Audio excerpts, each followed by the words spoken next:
So I to try. kind of to kind of start us off, tell us a little bit about, kind of how you got into to the tabletop industry. Let's start there because there's a lot to cover after just Sure. getting into it. Yeah, I've had the good fortune of making games my entire career. Started making video games in college at the University of Michigan, and then started my own company for making Game Boy Advance games, which failed, and then ended up just working through the video game industry. And when I worked in QA, design, production, running studios, but I worked at a company called Mind Control Software, where I met Thomas Denmark. Thomas Denmark is the creator of the Dungeoneer franchise, which is an older one, but he was working on a game called Murder of Crows at the time, and wanted some design support. So we ended up, he did all the art. He's an artist. Um, and so that was really the first thing. And then I really got into the scene and playing. And then a few years later, I designed Liftoff, Get Me Off This Planet, while I was at Blue Fang Games. And I shipped it off to a couple publishers and just waited, and it had been like a year or two, and no one picked it up. And so that was that. And then I locally was in like a local game day, what is it called? I don't even remember. It's been so long. Like game group, whatever those things are called, right? Um, and a guy there, Aldo, who runs Impressions, which is a consolidator, now Flat River was acquired by. Um, we were talking, and Emily was like, "Hey, you should bring Liftoff," because I had a prototype and all that, and we were playing all normal games, and I did. And he was like, "So why aren't you on Kickstarter with this?" And I was like, "Not really. What's Kickstarter, but like board games on Kickstarter? Like, I really?" And he's like, "Yeah, man. There's." And so I ended up taking it on. It funded, and then just made a whole variety of games. And so since then, have done a lot of games. Also, after Liftoff, here's a good marketing thing. Liftoff, I had no presence on BGG, I had no presence on Facebook, I had no presence on Twitter, and sort of like leading up to that Kickstarter launch, it was like 0 to 60, 0 to 1,000, trying to like get awareness and engagement and participate and get people excited for the campaign. And it was like huge lift the whole way to like, and Liftoff did well, but it didn't like suddenly, it didn't fund day one or anything. Like it really took the full effort to get it across the finish line. And coming out of that, I was sort of like, I never want to do that again. But at that time, I didn't know when I was going to make a game next, and game development takes a while. So I was like, how can I participate and engage with the community um, if I don't have games, right? Like, you only have so many game launches, right? And so that's when I was like, well, I feel like there's this opening for relatively short game review content, right? Like a lot of the stuff at that time was really long, so I started doing Edo's game reviews. And then a year later, I was participating with the League of Game Makers. This might be long-winded, I don't know, but I was participating with the League of Game Makers, and they were asking everyone for blog content, and I was like, I have no interest in writing blog content. Sorry, but like I can do videos about stuff, and we're like, okay. So I started doing all of the sort of industry type videos that I've been doing since then. I mean, this is still, I mean, time passes. I mean, this is like 4 or 5 years ago, maybe. Um, and so yeah, that's what I've been doing. So I love games, make games, play games, all of the above. I love it. It's quite a journey that you've had from video games and like kind of getting into the industry and being like, this Kickstarter thing, let's try it out. And now just being very involved with multiple games, right? How has marketing for you kind of changed ever since you started? Because you were talking about how your first game, right? You went to crowdfunding, you didn't have, Board Game Geek presence. There was none of this, right? You were going slowly, getting people to like play the game and like try the game and start kind of drumming interest that way. And now it's kind of a different scene. What kind of differences do you see? What kind of growth or changes for the better or for the worst have you seen? I that's a good and complex question. Um, one of the marketing scenes I've been dealing with and working with in parallel to Kickstarters and board games is just free to play online games, right? So I've been making free to play games for big companies and small companies and mobile games for whatever longer than board games. So for the last 7, 8, 9 years, Facebook games, right? And so thinking about understanding user acquisition, the funnel, those type of KPIs, how you're, converting, engaging, retaining, that whole vocabulary, that whole thing. Like the web and mobile scene has been doing that in spades. So on the more recent side, like probably in the last year or two, that's where I see the more and more board game creators, the Kickstarter market, the board game market growing, where more and more folks that have that kind of web, mobile, online, sort of marketing experience, CPI, and all that stuff, right? That has really started to become much more awareness that's happening, and that's relatively recently. And you have companies like GelUp and other things like sort of trying to, like, marketing firms.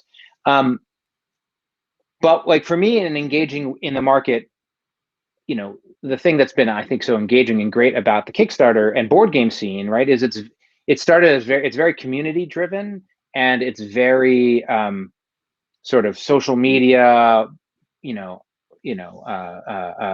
brick and mortar, or on your, bootstrap type marketing initiatives, guerrilla type marketing initiatives. And there have been lots of fun stories about how that has sort of moved and drawn in users. I think some of that now we're like shifting out of that, right? Because that's sort of an early phase type of marketing. But I really still think that you see a lot of opportunity for that in this space. Prices go up. Markets are more expensive. So if you are looking for places to put your creative, if you're looking to buy, content on a variety of different platforms and sites, that is more expensive. As the creator industry has grown, it also has started charging and becoming more expensive. So, it's definitely a challenging and diverse into it. For me, if anything, I probably do less marketing now than I used to. I have found that I've built a large enough sort of base and following, and not like for Gaming with Edo, I mean for the games and Pencil First Games and the variety, the newsletter, and the variety of stuff we do sort of as a basic, that I can get over the hurdle of, like, in many ways. So I'm a boutique publisher, right? Like my games have done well, but they're not like monster games, right? And so in many ways, I've been priced out of marketing. Like I don't think there's enough upside for me as a company to spend those dollars. Like those are really expensive dollars because it's just straight spend. That I don't think I get the upside from it. Like, and some easy examples, like there's creative ones, but like BGG newsletter ads. If you're interested, Board Game Geek has like a slew of offerings that cost anywhere from $500 to $2,000, and there's a contest, and like there's a whole spectrum of things you can do with them. I used to do those, and then like I wasn't getting return. I would look at the content, and like there was like a mismatch between like my market and BGG's market or whatever, and it never was like, wow, that was worth it. And as it got more expensive and more complicated, it was just like, this isn't a good place for me to spend my money, or the company's money or whatever. And so I stopped, right? And so that isn't to say it's not good for some people, but so I think for me, it's, I have Anna Maria, who's fantastic, AMJ, on marketing, and Jessica on sales, and retail and distributor relationships. And like, so like I'm now investing more in presence with people, as opposed to just spending that money on marketing campaigns. Yeah. Whether or not it works, we'll see. But that's sort of the approach I've been taking. Got it. Yeah, I love that you kind of detailed about that introduction of more data and KPI and analytics into the tabletop industry. And now that people are understanding more about how that data plays into marketing, really taking into account that and adding lots of spend into those different channels, where you can look at like cost per lead, cost per acquisition, return on ad spend, things like that, right? And you also kind of talked about kind of evolution from that. There's noise now, right? There's so much noise because it's a booming industry, right? There's a lot of games coming out there, so there's noise. And so you found a way to grow your audience enough to really hone down on who they are and not have to really mess with all that noise in a way. Right. Yeah. And it is a trick, because a trending Reddit post about your Kickstarter is going to drive more traffic than, $1,000 on Facebook ads. Not that $1,000 on Facebook ads isn't going to drive traffic, but like it's just disproportionate. But like, you also then have to consider, like, that isn't always guaranteed. You can't just go into those groups without participating in those groups. There's like a whole mixture of things that you need to be doing all along the way, right? So certainly, I think, yeah, Anna Maria is great. She's fantastic. Great shout out. Yeah, no, for sure. So, and she's actually been really great. What I have found is I'm getting old, I'm into trends in terms of active social media marketing platforms, how to take each of them on, and they're all different, right? Like what you're going to do on Instagram is different than Facebook, is different than Twitter. If you're trying to build your presence on Pinterest or TikTok, that's different as well. And to some extent, having somebody who's like in it all the time and really engaging with it. I think a great example, just because you mentioned Anna Maria, we had the PFG celebration day, and the idea was like, hey, I was sort of bringing this team of folks together, and we wanted to like do something, and like a lot of the big online cons have been like busts for most publishers, and were not worth the time. Not all of them, but well, many of them. And we were like, well, let's do our own little thing. Let's just do it for one day. And like the way I would have done it myself would have been like I would have reached out to like publishers and other people I know in the industry and done playing games, but it wouldn't have been like what she did. Is she like found all of the active creators and content creators in the space and people with their own channels, and she like brought people in and did all of these streams for all the different games. It was like fantastic, and it was one of those. I'm pretty good at a lot of things, but it's one of those places where I'm like, I would not have done as good a job as that. Like she did a better job than I would have done easy. And so I think finding folks to work with to help navigate the space is important. Not everybody can be good at everything, right? And so finding folks to work with is a big deal.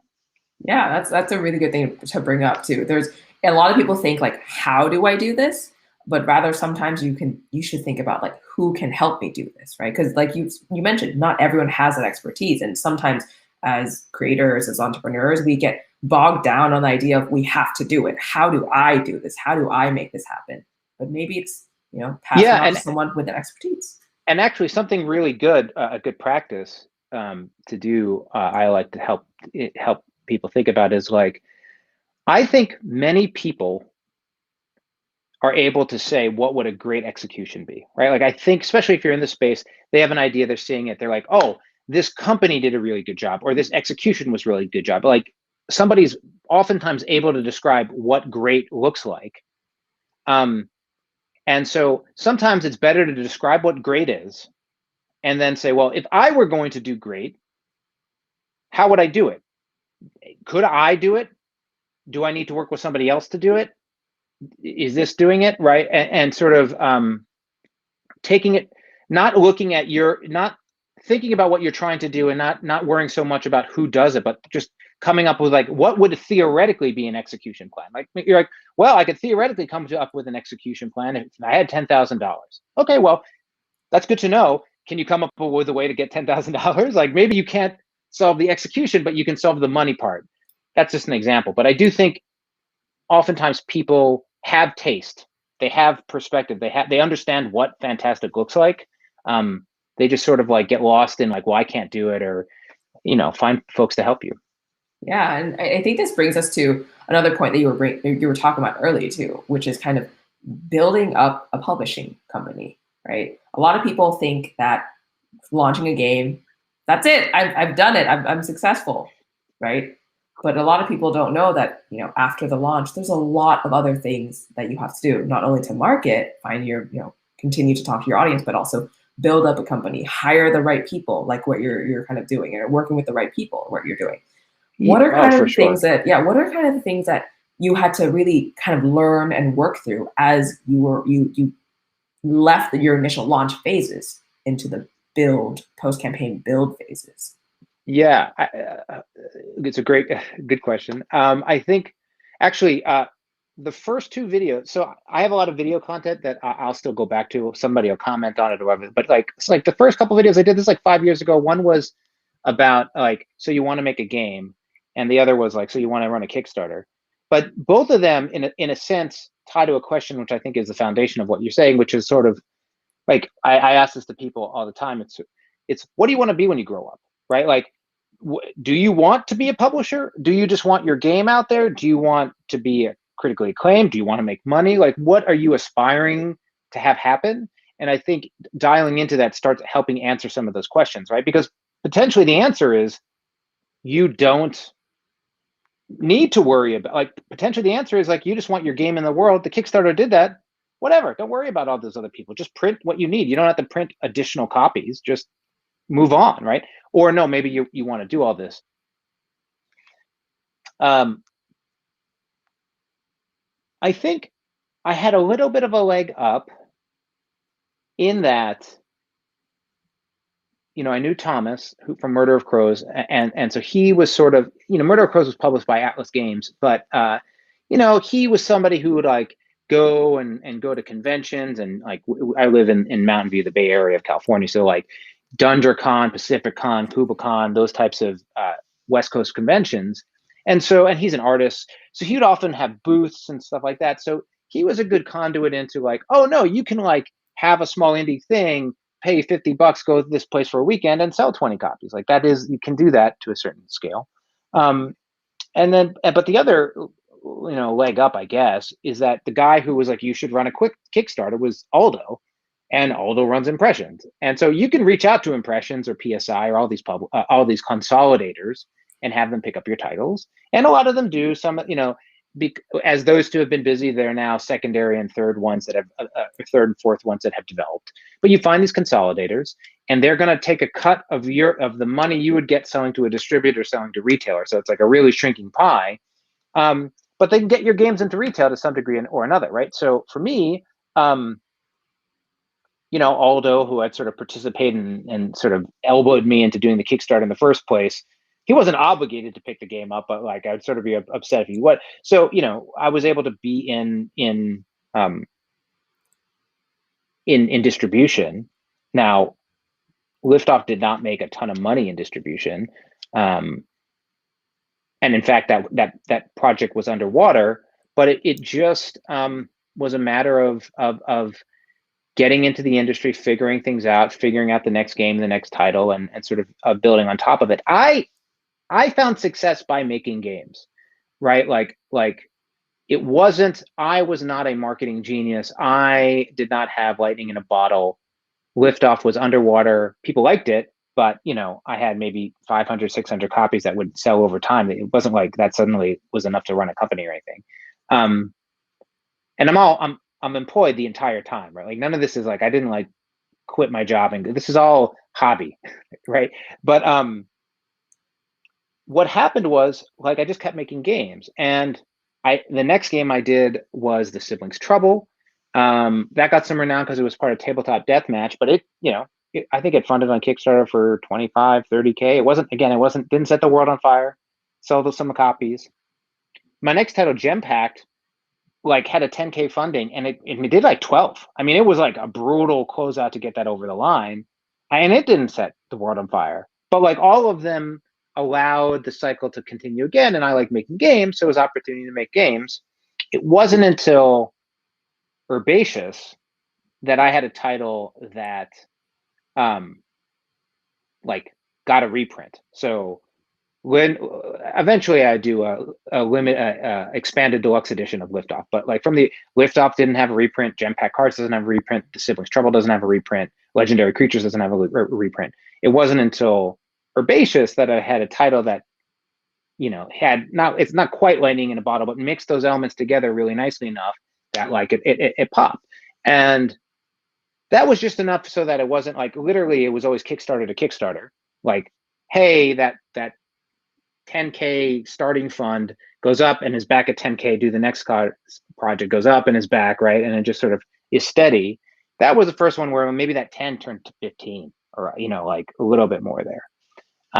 But it started turning the wheel a little faster, started building on that. So the marketing, some of the approach I've done as a publisher is I think of my product and product audiences. Like, so a really common problem Kickstarter creators have all the time, and I suffered from this myself, but I see it all the time, is they like make their first game in genre X with theme Y, and then they're like, oh, it did well, it was great, I'm going to make another game But not for that audience. I'm going to make a game in a different genre with a different mechanic, like my other like the other idea I want to do. And then they're like surprised when their audience doesn't pick it up. It's like, yeah, somebody who wants, you know, uh, uh, uh, uh, dungeon crawl combat type game isn't necessarily the same people that want, a party game. And like you can't even, the fact that you expect your audience to respond to you just, I think inevitably is that ego hit where it's got to be like, you understand no one buys a game for you. Like your first game, maybe your family buys a game for you, right? Like, or if you're a personality, but like generally they're buying games because they want the game. Maybe you made it and you were, it sort of fits your persona, but really if you show them game A, they dig it, but you show them game B and game B is nothing like what they want, they're not gonna buy it. So there's a lot of flailing that happens for Kickstarter creators as they're trying to be a publisher because they don't have a brand and a name in the retail and distribution market. So they're you can't just like they'll pick up other creators and other designers and they're like, I just need to keep running Kickstarters. I think the most effective thing for Pencil First Games was me saying, hey, as I stack on more games, how am I building? How am I saying people who like Herbaceous are going to like Sensitive to Water or Herbaceous Sprouts or the Whatnot Cabinet or the upcoming Foliferous, or hey, how I want to take a leap in another direction, like Skull Hollow is the other big title we have. Didn't appeal to that audience. I mean, there are probably some a two-player asymmetric head-to-head kill each other thing, right? But like with Foxes and Guardian, but it was a pivot into a new audience, right? And so I think it's something to keep in mind as you go, right? Yeah. Like as you're trying to make that step from just I made a game and how do I bring it to market, but I'm actually going to be more of a publisher. Yeah. So pretty much like literally starting off by thinking about what do you like what you said, what do you want to be when you grow up? What do you actually want to do after launching this game?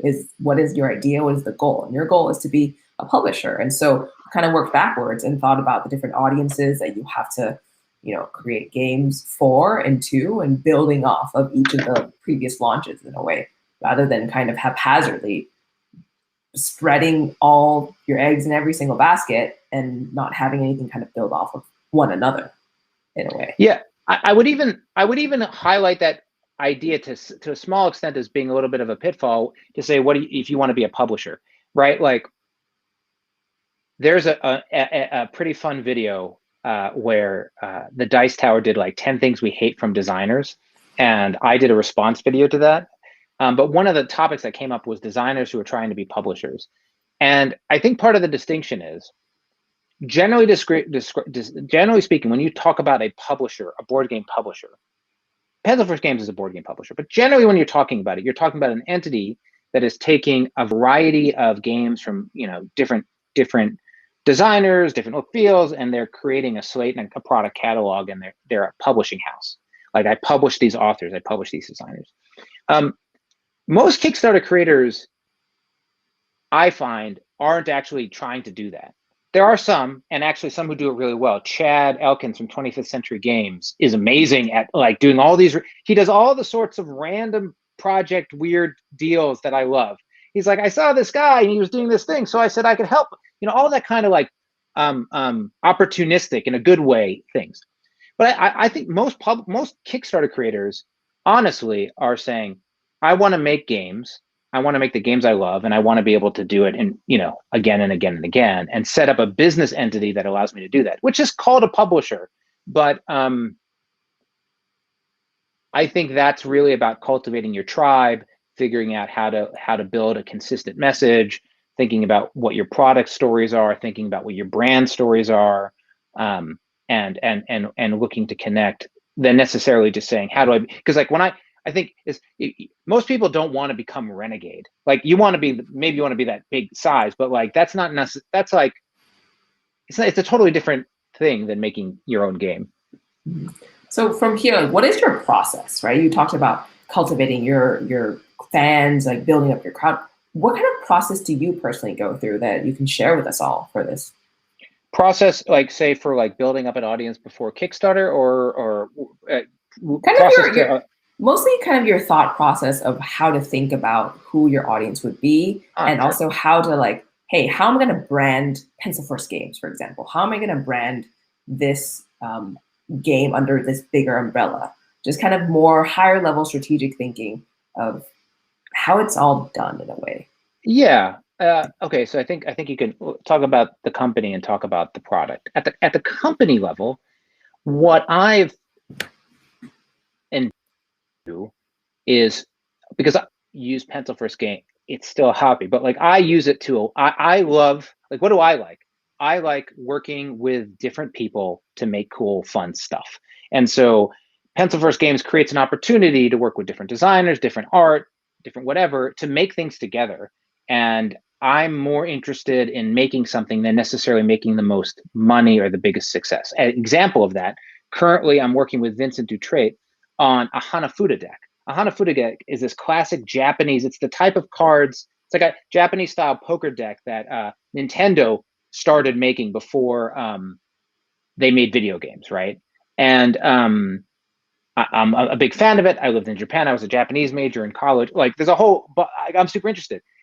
It's a deck it's smaller than a poker deck. It's that big. It's absurdly expensive because the cards are like on hard.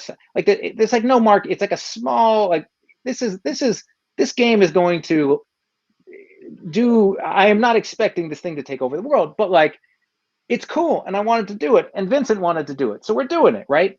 But like when thinking about the company as a whole, what I've tried to do is have a consistent and a clear um, uh, brand and identity for the product. So what does that mean? So I would say Pencil First Games is full stack in the sense that our games are Kickstarter and they go to retail.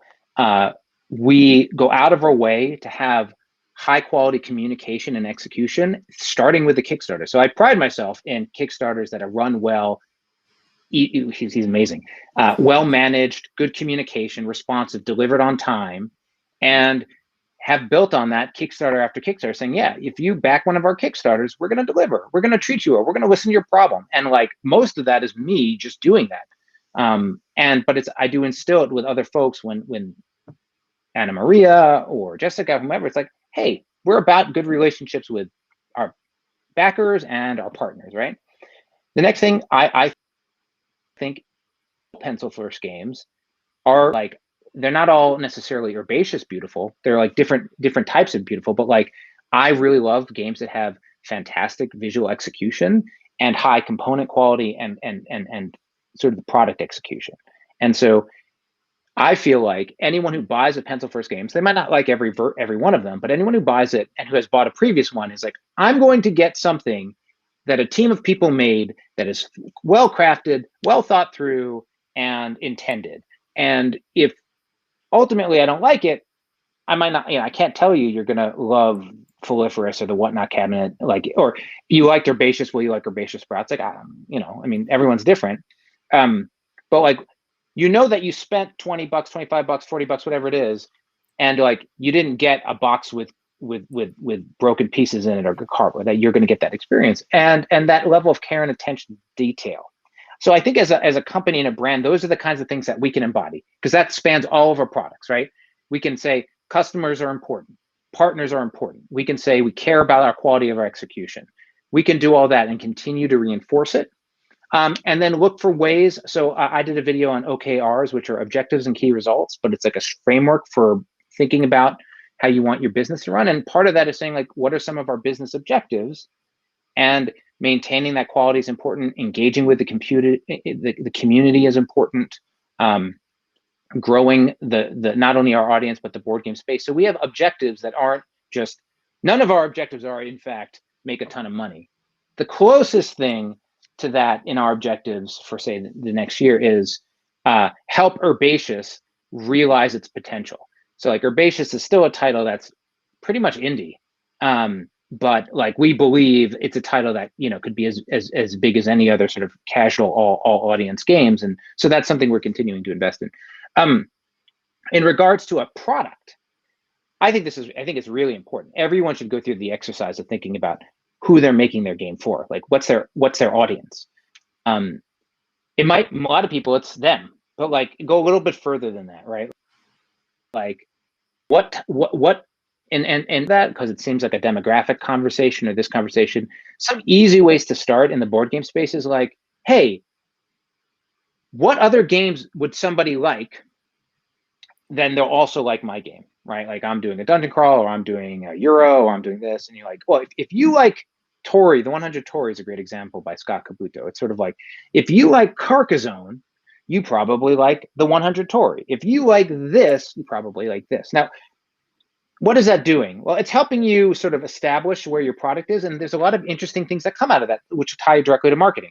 One is, well, if you've identified likes and interests of folks that you think are high affinity to your product, you could market to them very easily on Facebook and otherwise. So you're like, oh, I'm going to go find the places where there are a bunch of people who like, solo games, or who like, again, Euro or Carcassonne fan bases, and like I'll start showing them our game because I think it'll match with them. Another thing though is starting to understand like price points and quality bars. And if you're say like, again, with the 100 Tori to Carcassonne example, somebody who buys this should buy this and love it. And this game's a huge hit, so this is a really strong affinity. Well, if I price Tori 3 times more expensive, then they probably won't buy it, because a person likes a game, but they also have a price point, and they have, how much a budget for spending on games. And so I think that's a more natural way for people to start diving into it. I tend to, when I think of games, I tend to think about it as sort of, for pencil first game, a couple markets, I guess, for us. One market is super broad. I can play this with my kids and the grandparents, right? And that is like all ages, really accessible. That's where Herbaceous is. That's where Sunset Over Water is. That's where Foliferous is. And I go out of my way to think about that audience. A really interesting example of that is for Foliferous. Okay, let's back up. Herbaceous has a solo mode. Keith Mateka did it. Thunderworks Gaming, role player, great designer. And he's done a number of our solo modes. One of the things you'll hear from board game solo gamers, people who are really into that space, is they want Automa. Not Automa, but they don't like, there's a strong message. We don't want beat score solo play. We want solo play where there's interaction and engagement and playing versus other players, and like more elaborate, more contrived solo play. And Herbaceous is a beat a score solo play. It's really smooth. It's super slick, but it's beat a score. And also not just like you win or lose type of like succeed or fail. And we were coming on Foliferous, and before Keith dives in, we always talk about this stuff. And he was bringing up some of that feedback. And what I said to him was, because I didn't want to go in that direction. What I said to him was like, look, this is a game. Foliferous is literally a game I want a grandparent to play on Sunday, while if they're going to play solo, while like drinking a cup of tea, right? And this player plays solitaire. This player plays bridge. This player this person is not diving in and wanting to set up another player and play multiple pawns at the same time and be doing all this stuff and have this is like creating the opportunity for somebody who maybe is alone, who doesn't have people to play with. I want the broad definition of solo, not the gamer definition of it, for lack of a better term, not the solo player definition of it. And so I pushed on, no, like I don't mind if it's beat a score or survive, like something straightforward, like solitaire, you either win or you lose, right? Like if you play solitaire, you're like, oh, I busted, I'm going to just play it again. I wanted to appeal to that audience because that's what the product audience is. And so, and Keith is great. So he's like, yeah, okay. And, I think he did this pesky guest. It's not just beat the score. There's a crow that's harassing you. So it's got some thematic fun, but it's not, I didn't need to, I know that Keith can do that. Like Keith can make a design that he does it all the time in his other games, right? But it's sort of like, that's not what this game is about. And it comes through in thinking about your UI, your presentation. So it's really important. But so there's that all age ones. I think about family games, which is like more like with your kids, which have like punched up color, a little bit more going on. Um, and then more of like what I would think of as more your traditional board gamer, heavier play, you know, more complexity or maybe more excitement. The 100 Tori is an example of a game which I think works for players who have played a few games. But like I could give herbaceous to anybody. I was like, here's this game, you're gonna play it. You pick a card, decide to keep it or put it in the middle, and then you do the opposite. You know, like bird in the hand is worth two in the bush. You're just gonna play that game. Like that's really easy. Tori is like a game, like a board game, and you gotta be one level up. So like you'd graduate into that. And so that's sort of how I think about it. But you know, different people have different markets. Yeah, and it all again comes back to just that idea of an audience that you kind of started off with too. Like how a lot of people forget to do that exercise, like you mentioned, of really honing in on who their audience is, who would like this game, what other games do they like, what kind of activities do they do, do they appreciate about games themselves. That's really great examples that you bring up about how you approach that audience for your games under Pencil First Games. And that once you've established that, it informs everything. It informs how you design your box. It informs how you what kind of ads you're running. It informs what type of groups you're. Okay, let's go back to that Hanafuda example. Okay, there's three audiences for Hanafuda that we're going for. It's going to be gorgeous. So one is people who love Vincent Dutrait's art. It's just this Facebook user, but whoever said I love Vincent Dutrait's art. So you're one person, you're one group of people that is just that one. That's you're my target audience A. Target audience B are people who like Hanafuda. These are folks who know the game, know how to play, and like buy Hanafuda decks. They're already buying Hanafuda decks. The third audience is Pencil First Games fans who know our products and my taste and our taste and say, you know, if Ed is putting this out there, we've seen enough things and, you know, let's take a look. Like I'll always check out the page and my newsletter is going to hit you. And so it's easy to hit that Pencil First Games audience. I do that every time. It's easy to hit Vincent's audience because it's the board game space and he also can hit it and help. The space that is not easy to hit is the Hanafuda audience. I know nothing. I mean, I'm a part of it, but like I'm not sitting there like hanging out in Facebook groups or Reddit pages or wherever like that group of people hang out. And so one of the things that, you know, I've mentioned to Anna Maria, and as you know, we do a lot of research in the product.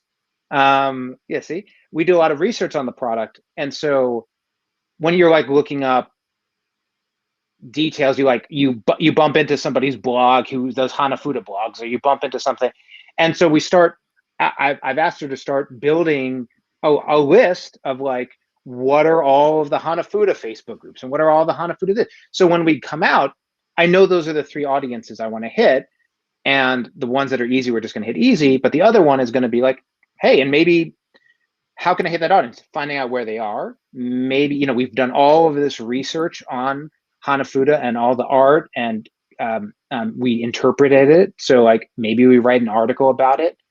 Maybe we try to get something posted in a Japanese newspaper. Maybe I think about, normally my pricing to Japan sort of sucks, but maybe I have a partnership with a publisher in Japan so that I can have more reasonable pricing, because I know that's an audience that we're going to have you know, variety of Asian countries buy Hanafuda decks like they buy poker decks, right? So how in Korea, Hawaii is another big audience for it. So like, how am I going to address those markets? But that's only relevant to Hanafuda. Like that's that game. I don't worry about that with Foliferous. Foliferous is more like, how do we make it hit the herbaceous audience? Okay, it's the same box size. It's the same price point. We took a name that's, you know, similar but different and fun.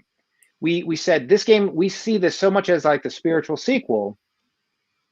The box is framed in the same way. So if you sit both boxes next to each other, they resonate the same way. So like that's in the Floriferous is a fantastic game for somebody who likes herbaceous.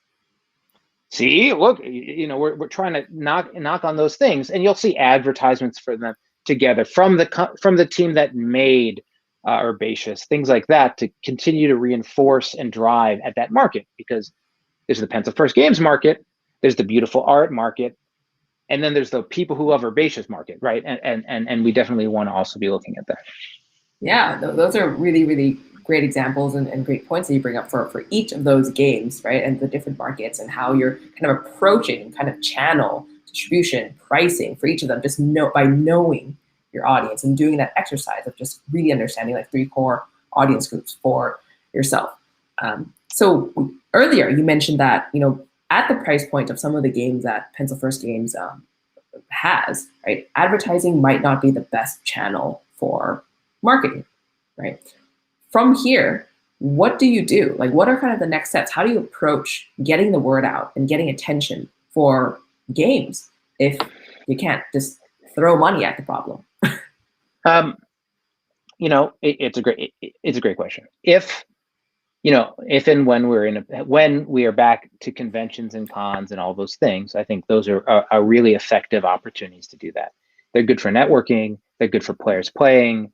Usually, you have to play for your price of admission, but you can set up play test tables. We've participated in First Exposure Play Hall a number of times, which is really good at Gen Con. Again, these things, I don't know how much they exist, but I think what's his name?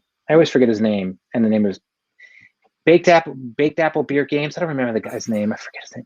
But he had a game like Truckin' the USA or whatever. He did a road trip through game stores. He drove all around. He spent his summer just going to game stores and showing off his game. And when it comes to like the amount of people, like most games that aren't like Bloodstone or like crazy, like those types of things, you don't need 20,000 people.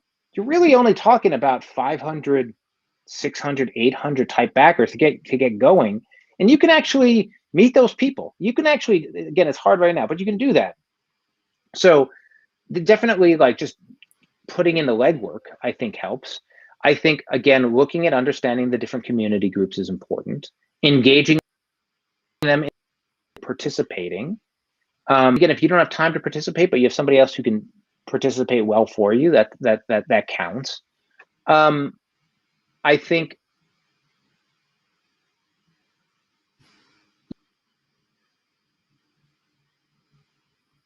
with Facebook ads to maybe sign up for a game in the future, I think that's a very I think you can do a lot of that by hand though, right? Showing off the game, playing it on Tabletop Simulator and saying, hey, we just played. If I get your information, I can let you know when it comes out. Especially if you like indicate or suggest you've taken their feedback, people are going to be interested in, right? You can get, if you give yourself 6 months to do it, you can get 1,000 names that way. And then the people who played it, engaged it, I think that's important. Being in relative areas. Oh, a fun thing that I suggest, you go through a process of making a game. Especially this happens to your first one. You've been working. And then you're like 2 months out and you're like, I want to show this stuff off. Most people start showing stuff off like as if from where they are, but like no one knows what time has passed. So you don't start showing your latest stuff. Go back in time and be like, start with your sketches. Hey, here's sketches for my upcoming game idea. I don't care that you have final art already. Go back and grab that old stuff and start using it.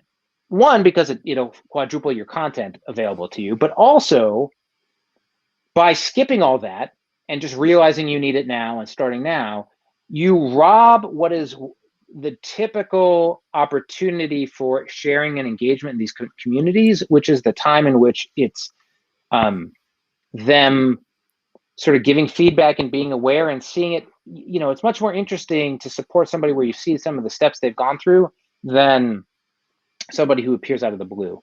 So even if you didn't think about it 8 months ago, you probably have the content there. You don't want to mislead people, but you don't always have to show your latest. You can create that narrative.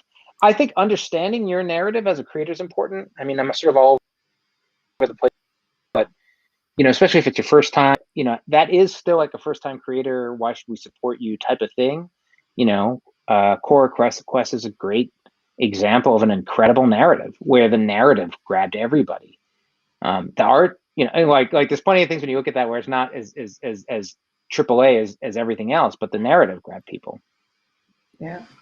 Yeah, those are really kind of great pieces of advice, right? To really kind of focus on kind of making those relationships, form those relationships, rather than just thinking about, hey, how much money can I spend to grab attention for my game, right? Looking into relationships as the first kind of thing to do too, and building up on that so you know your audience inside and out in a way. Right, right. Yeah, and I think involving other people can be helpful. Some people have extended networks.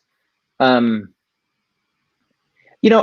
think the other thing, this is all like when you don't have money or you don't have, when you're just trying to do it on your own, and the only thing maybe you have is time, personal time. But like creating opportunities for participation and support is great, right? Like creating opportunities for content creators, or everyone's looking for content, right? And so some folks are paid, some folks aren't, but like you can ask somebody, hey, do you want to show off this game? Which I'm sure it's fine, but like think of it like, hey, do you want to be the first person who gets to show this game off? Like, I haven't actually shown it off. Do you want to have the exclusive? It's not that it's that exclusive, but they get to put it on their video. Like they get to, like, it adds some value there, and then they become a little bit more invested. And so I think just thinking about ways to sort of create a little bit more of a conversation out of it. Like Liftoff, one of the things that we did was we had these cute meeples, and I was at Gen Con, and somebody had mentioned it, and we did a Gen Con Amazon card giveaway thing where basically all you had to do is take a picture of this meatball anywhere and submit it on Twitter. I think if you look up Gen Con Liftoff or Liftoff Gen Con, it's still like the hashtag exists, and you can see all of these little meeples and just people sharing. And then it's at Gen Con, so people were putting it next to all these other games. They were doing all this fun stuff, and it had a lot of viral attention, and actually helped us get over the hump from a funding perspective. I think from an awareness standpoint. But I mean, like, I don't do as much now, but back in the day, I just do anything. I think being willing to try and do silly things, stupid things, fun things, weird things. I was doing the Liftoff game, and I think Aldo was like, "Hey, you know what? You should do a stop motion graphic of a stop motion video of the little characters." And like, I've never done a stop motion thing, but I was like, "All right." And I spent like an absurd amount of time learning how and trying to do a stop motion. And if you see the Liftoff Kickstarter, or even the new one, I used it again. I made a like little 30-second aliens running around a board stop motion fun thing, and it came out really well. But I mean, you just have to be like, yeah, well, let's try it. Let's try it. Okay, cool. Be on this video. Okay, cool. Let's do this. Okay, cool. I think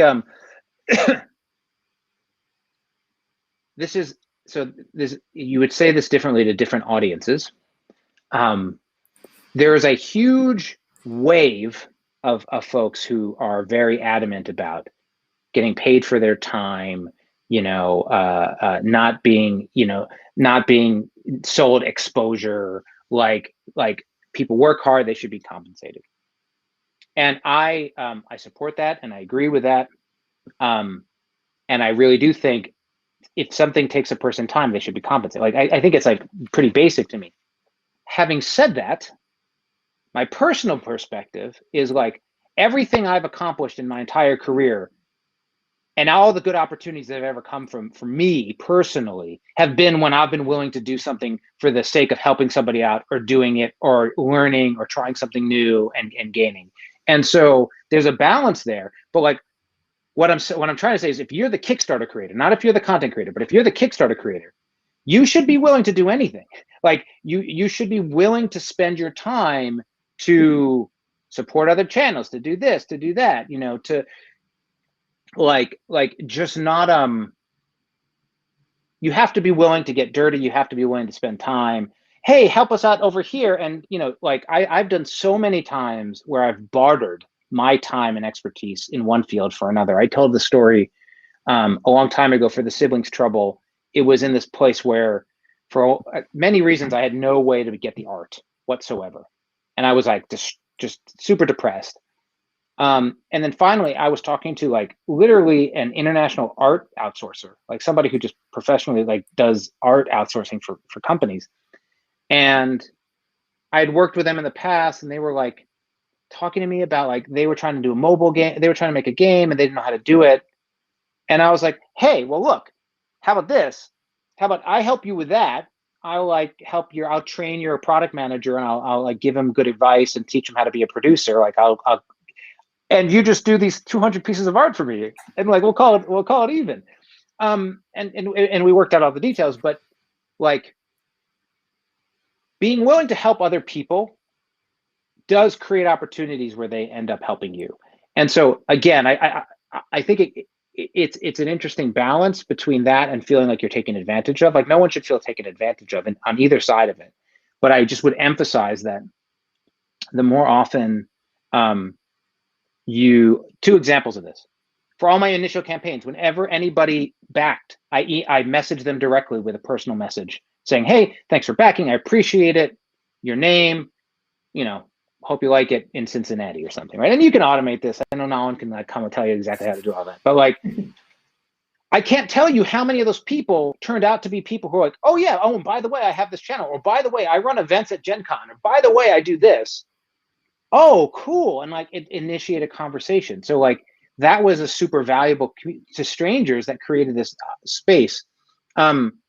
I also always felt like for me, doing the Gaming with Edo YouTube channel, which I don't charge for, the Q&As and all that have introduced me to other people and started conversations. And you're not coming in because you want something or you're trying to give them your game. You're just engaging with the community, lets me, if I'm in a bind, I'm not asking for work, but when I'm in a bind and I don't know what to do, I have these resources where, hey, I interviewed that person who did international localization deals. Like, hey, man, we don't remember that time we had that conversation. I have a similar problem. Can we chat about it for half an hour and like have a call and then like get the answer to the question or some advice?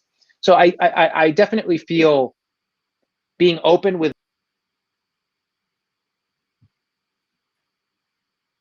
my own. I think that's an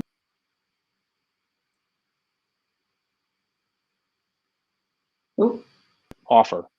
Oh, we lost you for like that last sentence there. Being just being willing to help. Okay. Yeah, being open to help out with other people. Love it. Love it. And I know we're getting close to the end of our conversation here. I wanted to ask you about a little bit more about Fliferous, right? What is this game? When is it coming to market? Yeah, actually, I should have. It's a long story, but I obviously don't have the box of games behind me right now. Fliferous is a new game. It's coming to Kickstarter on March 23rd. It'll launch at 6 a.m. PST because I have to do it that early.